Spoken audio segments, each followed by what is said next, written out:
English paragraph writing, living in a nuclear family and an extended family, যে একটি যৌথ পরিবারে বসবাস করা এবং একটি একক পরিবারে বসবাস করা, এই দুইটি বিষয়ে একটি কম্প্যারিজন এবং কন্ট্রাস্ট প্যারাগ্রাফ লিখতে হবে।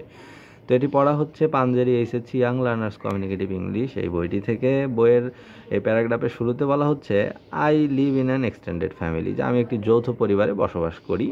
ডিসপিট হ্যাভিং সাম প্রবলেমস, কিছু অসুবিধা থাকা সত্ত্বেও আই অ্যাম হ্যাপি, আমি সুখী। বাট নাওয়েডেজ, কিন্তু আজকাল nuclear families are increasing in numbers, একক পরিবার বৃদ্ধি পাচ্ছে। Our life has become very busy, জীবন হয়ে পড়ছে কর্মব্যস্ত।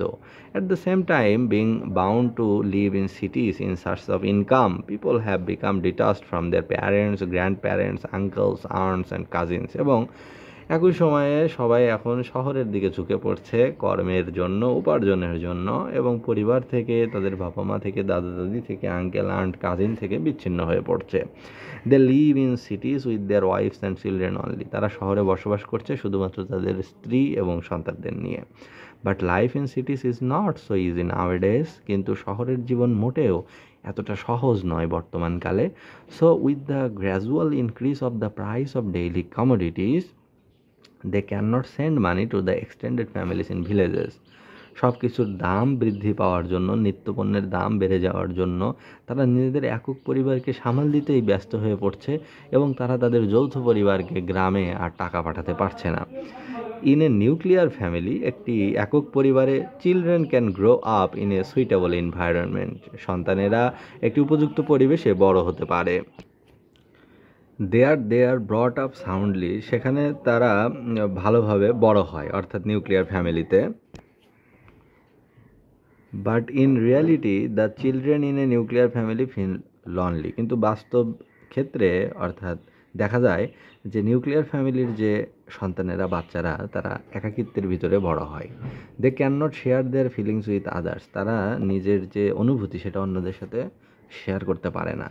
দেয়ার parents remain busy most of the time, তার বাবা মারা বেশিরভাগ সময়ই কাজ নিয়ে ব্যস্ত থাকে। So they become mentally upset, তাই তারা মানসিকভাবে সবসময়ই আপসেট থাকে।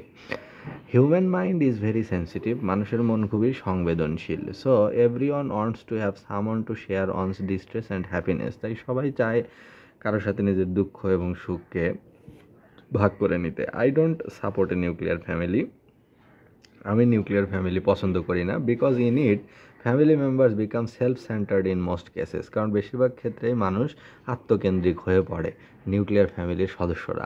It is in fact A reality of modern life that people become bound to form A nuclear family in the long distance সিটিজ।